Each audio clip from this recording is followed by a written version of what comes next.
Good morning mga day, this is Basudanyang Vlogger, a day in my life as a content creator at age of 14. Kaya naman papasabi ka na lang talaga dito ng I for Dago!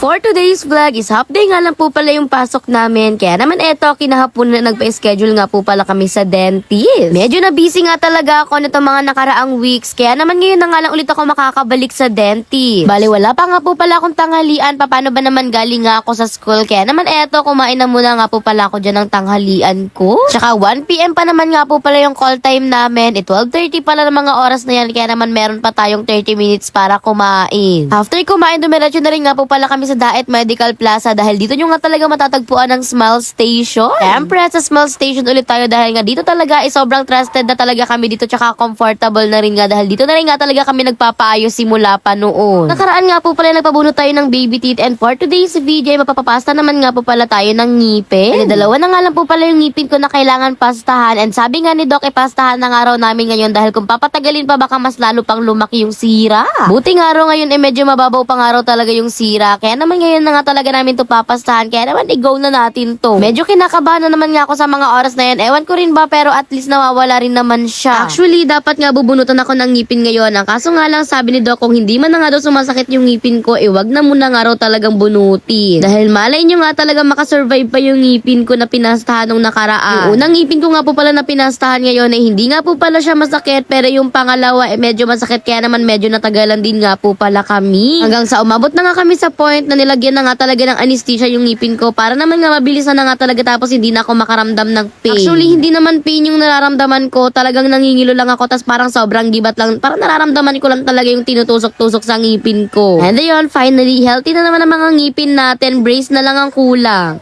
By the way, kung meron nga po pala kayong gustong ipagawa sa ngipin nyo, pwede po yan sa Smile Station. Message ka lang po pala kayo sa kanilang FB page and located nga po pala sila sa Daet Medical Plaza, Daet Camarines Norte. Sa may taas lang sila ng Palawan Pawn Shop. Yes po, opo, second floor. Kaya naman madaling-madali nyo nga lang talaga sila makikita. After naman nga po pala sa dentist, eto, inaya nga po pala ako dyan ni Mama para mag-date nga raw kami for today's video. Aba bongga, nakakapag-date na. Malapit na rin nga talaga ang Valentine's Day. Kaya naman imbis na jowa nyo ang i-date nyo, dapat magulang nyo na lang. Order na rin nga po pala dyan si Mama tapos naghihintay na nga lang po pala kami dyan ng order namin. Grating ng order namin, syempre kumain na rin nga kami pero paunti-unti nga lang yung kain ko dahil hindi pa nawawala talaga sa ngipin ko yung anesthesia tinuro. Habang kumakain ako parang wala talaga akong nararamdaman tapos nalalasahan sa kabilang ngipin ko dahil may anesthesia pa siya. Kaya naman kung makikita niyo yung mukha ko parang sobrang seryoso kong kumain. By the way, patapos na rin nga po pala ang ating vlog for today's video kaya naman yun lang. Salamat po, God bless, thanks for watching. Maps!